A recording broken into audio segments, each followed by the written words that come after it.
I'm sure that by now you've heard that some very, very special people are gathering in Davos, Switzerland this week to tell the rest of us how to live our lives. I've renamed the focus of the group to reflect its true nature. I like to think of it as the World Egocentric Forum. Let's start with the dictionary definition of narcissist, shall we? Synonyms for narcissist: egotist, egocentric, bluffer, blower, gasbag, windbag, blusterer, braggart, swaggerer, loudmouth, know-it-all, boaster.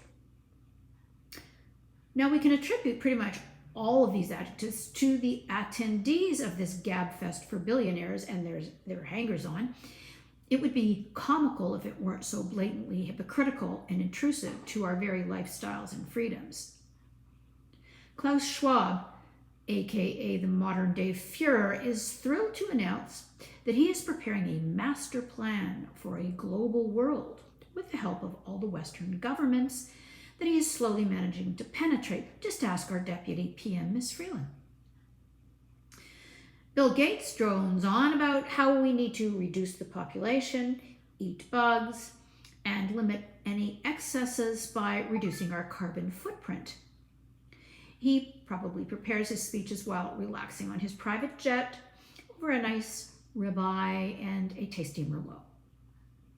Then there's John Kerry, who's very excited about just how special he and all the other chosen ones are. We are doing important work, he tells us. Yes, John, you are ensuring a caste system with your special folk at the top, and we rubes groveling for the measured handouts that our overlords will be providing when we behave, that is. Finally, let's reflect on Al Gore, he of the failed bid for president, who made himself a nice little pile with his climate hoax movie, An Inconvenient Truth. Trouble is, the movie was a manipulation of the facts, but it sure rewarded Mr. Gore handsomely, since the sheeple seemed to like that stuff. From a New York Times article written in March of 2000, we learned the following. I quote, Mr. Gore's connection to Occidental resurfaced this year after the company bought the federal government's share of a huge oil field near Bakersfield, California, known as Elk Hills. The 47,000-acre tract was acquired by the government in 1912 to ensure that the Navy had plenty of oil reserves, but it was deemed no longer necessary, unquote.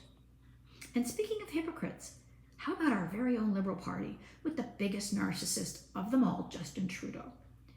His smirk says it all.